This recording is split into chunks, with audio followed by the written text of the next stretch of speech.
Hello and welcome to Synthetic History, where the past speaks again, but not through dusty archives or faded manuscripts.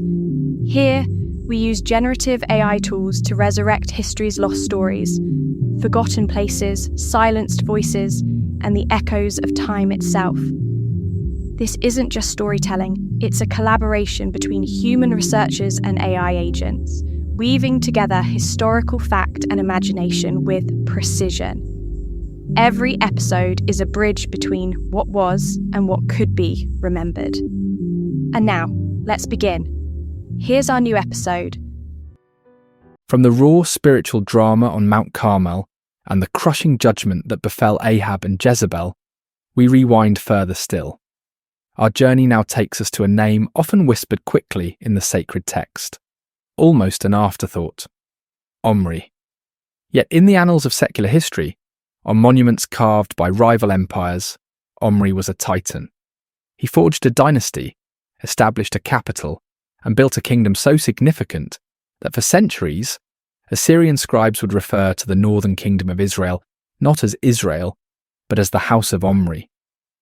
This stark contrast between biblical brevity and historical prominence compels us to ask, how did such a pivotal figure receive such truncated mention? And what does his forgotten legacy tell us about the priorities of those who wrote the history that would ultimately shape a nation's soul? To understand Omri's rise, we must first appreciate the chaos that preceded him. The northern kingdom of Israel, from its very inception following the division under Rehoboam and Jeroboam, was plagued by instability. Unlike the relatively stable Davidic dynasty in Judah, Israel's throne was a bloody, precarious seat. Chapter 15 and 16 of 1 Kings paint a grim picture of regicide and short, violent reigns. Nadab, Jeroboam's son, ruled for only 2 years before being assassinated by Baasha. Baasha himself reigned for 24 years, only for his son Elah to be murdered by Zimri, a chariot commander, after just 2 years. Zimri, in turn, lasted a mere 7 days before the army, which was campaigning against the Philistines, proclaimed Omri, their commander, as king. When Omri marched on Tirzah, Zimri chose a desperate, fiery end, immolating himself in the royal palace. This was not a kingdom of divine order, but a brutal, cutthroat arena of power struggles, shifting loyalties, and endless bloodshed. It was into this maelstrom of instability that Omri, a seasoned military commander, stepped. He was a pragmatist, a warrior, and a political genius. He understood that a nation constantly embroiled in internal strife could not survive the pressures of the ancient Near East. His first act after Zimri's swift demise was to solidify his grip on power, overcoming a rival claimant, Tibni, in a 4-year civil war. Once the dust settled, Omri had achieved what no northern king before him had. He brought a measure of stability and centralized authority to a kingdom that had been tearing itself apart. He reigned for 12 years, a substantial period in a time of rapid turnover, and laid foundations that would last for over a century. One of Omri's most enduring and strategically brilliant decisions was to establish a new capital.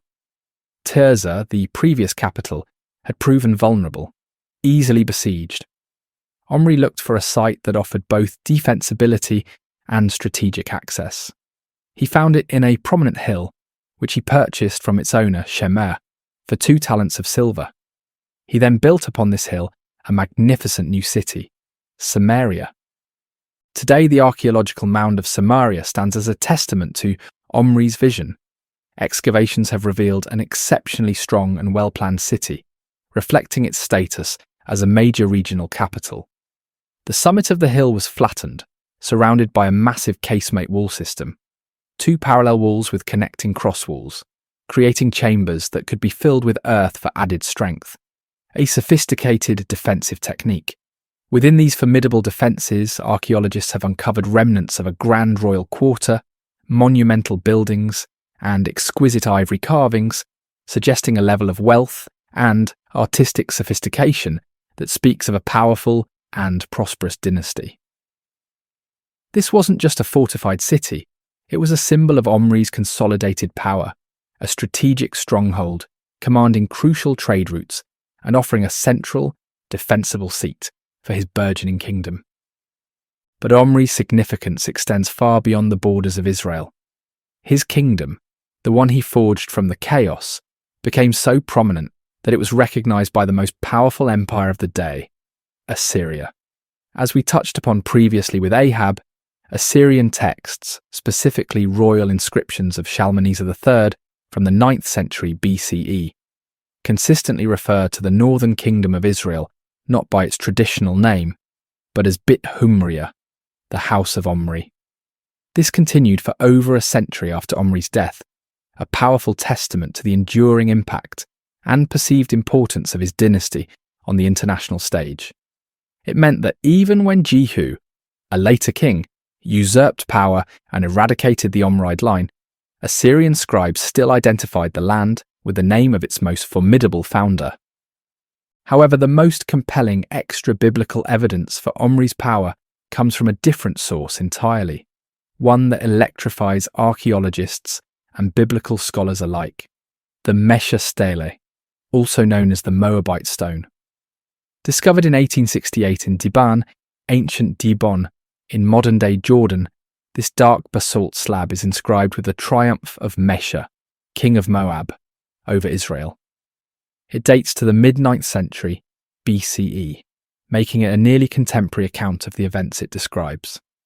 The Mesha Stele is invaluable because it provides an independent, non-Israelite perspective that strikingly corroborates the biblical narrative while also adding new details. Mesha boasts of his rebellion against Israel, stating directly, and I quote, "Omri was king of Israel, and he oppressed Moab for many days. And his son succeeded him, and he also said, 'I will oppress Moab.'" This inscription directly names Omri as king, confirms his oppressive rule over Moab, and explicitly mentions his son continuing that oppression, a clear reference to Ahab. This isn't just an archaeological find, it's a direct voice from the past, confirming the historical reality and regional dominance of Omri and his immediate successor, Ahab. It allows us to piece together a richer, more nuanced understanding of the political landscape of the time, placing the kings of Israel firmly within the broader currents of ancient Near Eastern history. So why does the Bible, our primary source for these events, give so little attention to a king who was clearly such a monumental figure? 1 Kings dedicates only a handful of verses to Omri, focusing almost exclusively on his wickedness and his leading Israel into further sin. The answer lies in the biblical author's distinct purpose. They were not writing a comprehensive political history in the modern sense. Their primary concern was theological. They sought to record the story of God's covenant with Israel and the consequences of fidelity or disobedience. Omri, despite his military and political genius, was an idolater. He did more evil than all who were before him, according to 1 Kings 16. From a theological perspective, his historical achievements were secondary to his spiritual failings. His story serves as a stark example of a powerful king who led his people further away from Yahweh, setting the stage for the intense prophetic confrontations that would inevitably follow. And it is precisely into this powerful, yet spiritually compromised, Omride world that the prophet Elijah first bursts forth. Chapter 17 of 1 Kings, following the short summary of Omri and Ahab's early reign, opens abruptly with Elijah's appearance, without any introduction or lineage. "As the Lord, the God of Israel, lives, before whom I stand, there shall be neither dew nor rain these years, except by my word." This was the very first declaration of the devastating drought we explored in our previous episode, the direct confrontation with Ahab that began the unfolding judgment.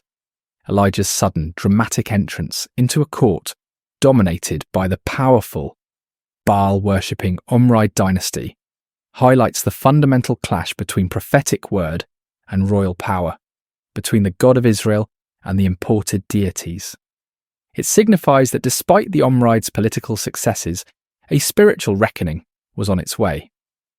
Thus, as we look back, we see that Omri provided the stability, the capital, and the international recognition that allowed Ahab to build his vast chariot army and engage with the great powers of the day.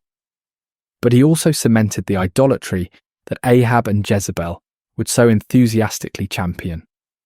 The grandeur of Omri, so evident in archaeological remains and external historical texts, stands in stark contrast to the brevity of his biblical account.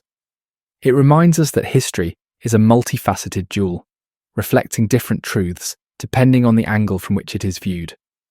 The seeds of the kingdom's ultimate division and downfall were sown not just by Solomon's compromises or Rehoboam's folly, but by the very foundations laid by powerful yet idolatrous kings like Omri.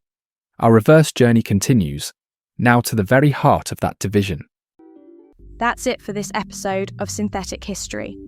Thank you for listening. If you enjoyed this episode, help us keep these forgotten voices alive by sharing the podcast on social media and with anyone who loves history told in a new way. You can find Synthetic History on YouTube, Apple Podcasts, and Spotify. So, be sure to subscribe, leave a review.